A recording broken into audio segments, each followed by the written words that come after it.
Assalamualaikum warahmatullahi wabarakatuh. Perkenalkan, nama saya Judansa dengan NIM A1D119063. Di sini saya akan menjelaskan materi di kelas 6 bab 1, yaitu perubahan wilayah laut teritorial di Indonesia. Kita langsung saja ke materi pertama, yaitu wilayah laut teritorial Indonesia. Jadi wilayah laut di Indonesia ini sangat luas, sehingga Indonesia juga menggunakan hukum laut internasional sebagai patokannya. Jadi hukum laut internasional yang digunakan Indonesia adalah yaitu traktat multilateral.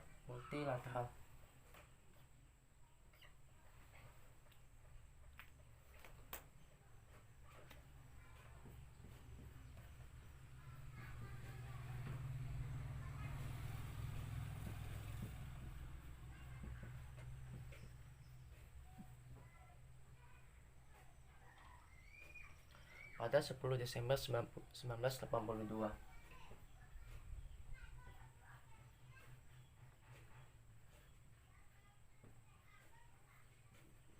Yang dimana pertemuannya dilakukan di Jamaika.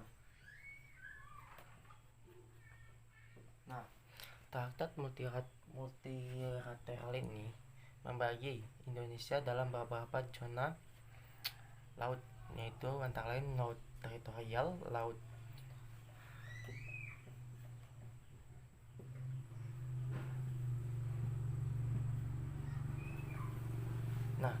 di laut teritorial ini berarti ini memiliki panjang yaitu 12 mil dari garis dasar.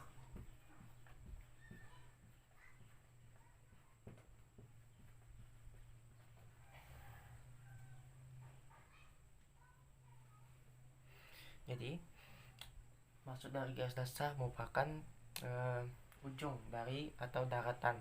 Jadi 12 mil dari garis dasar. Negara yang memiliki ini berhak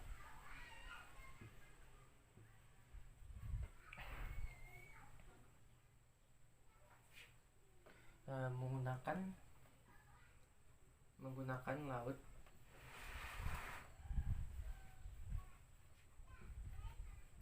selazimnya di daratan.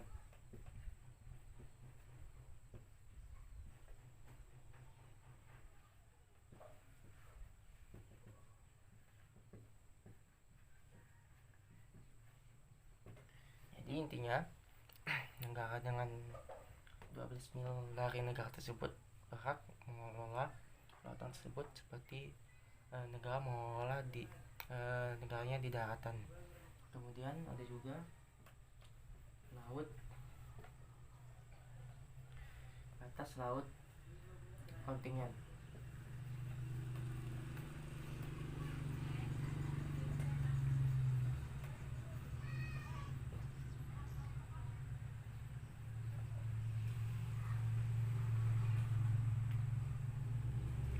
Ini merupakan garis batas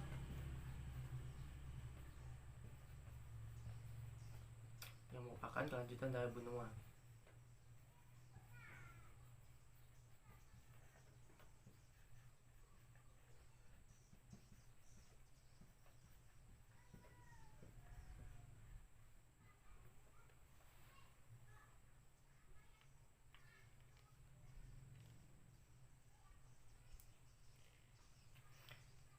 Nah, maksudnya negara dengan wilayah pantai tersebut dari batas laut kontinen yang merupakan lanjutan negara teritorial berhak melakukan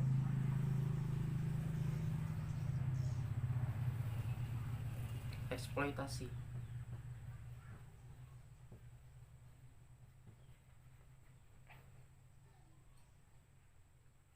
dan eksplorasi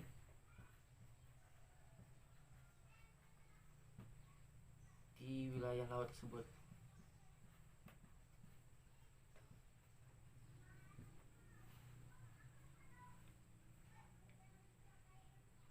Namun, hasil kekayaan tersebut harus dibagi dengan masyarakat internasional.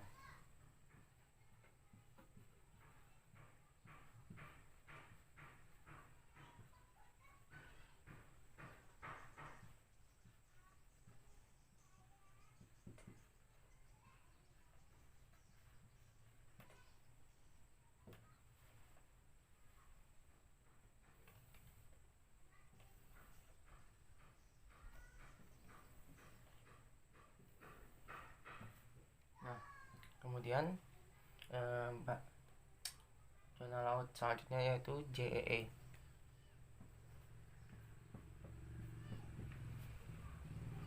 Atau zona ekonomi eksklusif.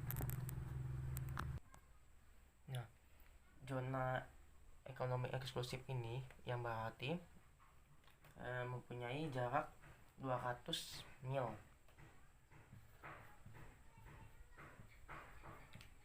dari laut teritorial, dari zona teritorial.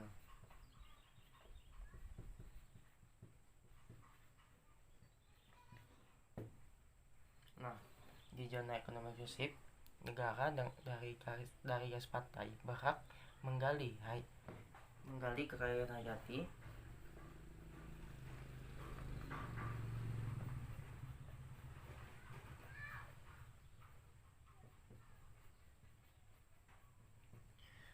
kekayaan hayati yang ada di zona tersebut.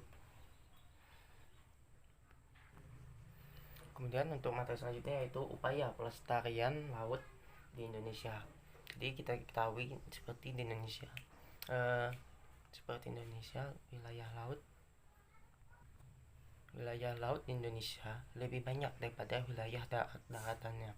Jadi sehingga upaya dalam pelestarian laut ini sangat penting untuk menjaga kekayaan hayati seperti kekayaan banyak terumbu karang, ikan-ikan agar tetap terjaga. Nah, jadi ada beberapa upaya yang dilakukan Indonesia dalam upaya pelestarian laut yang ada di wilayah perairan kita. Yang pertama adalah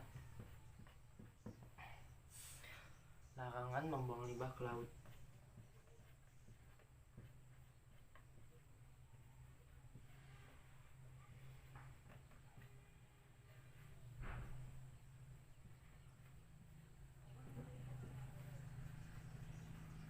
Nah, limbah yang ada ini sangat berbahaya bagi kelangsungan hidup di lautan karena limbah tersebut mengandung zat-zat kimia yang berbahaya dan juga dapat membunuh ekosistem yang ada.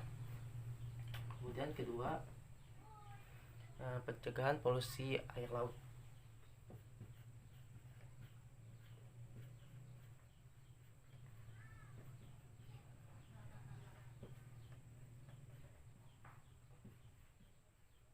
Nah, polusi air laut ini antara lain seperti pembuangan minyak ke laut oleh para pelaut. Ini sangat berbahaya bagi ekosistem laut karena dengan tumpahnya minyak maka banyak ikan yang kekurangan oksigen yang akibat tumpahan minyak tidak di permukaan laut. Kemudian ketiga,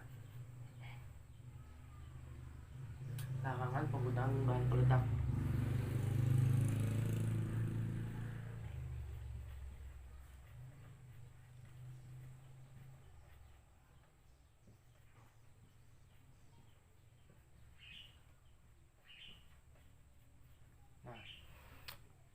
Kadang kita menemukan para pelaut menggunakan bahan peledak dalam menangkap ikan. Hasilnya sangat banyak, namun ini sangat berbahaya karena dapat merusak terumbu karang yang ada di lautan. Selain itu juga hampir setiap ikan, baik itu ikan kecil, sedang atau ikan besar itu mati karena bahan peledak, sehingga banyak ikan tidak dapat lagi memproduksi kelanjutan kehidupannya. Kemudian keempat yaitu mengadakan reboisasi pantai.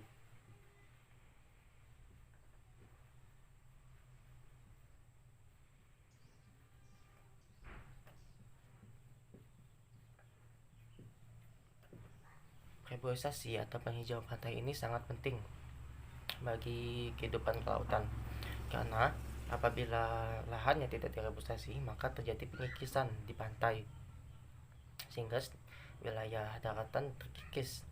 Nah, selain itu reboisasi ini dapat dilakukan dengan penanaman pohon bakau di sekitar pantai. Jadi pohon bakau ini selain berguna dalam menjaga pengikisan, menghindari pengikisan lautan, saat itu juga memberikan dampak yang positif bagi para ikan-ikan yang ada karena ikan-ikan juga sering meletakkan telur atau reproduksi di wilayah pohon bakau. Dari pembahasan ini saya kiri. Wassalamualaikum warahmatullahi wabarakatuh.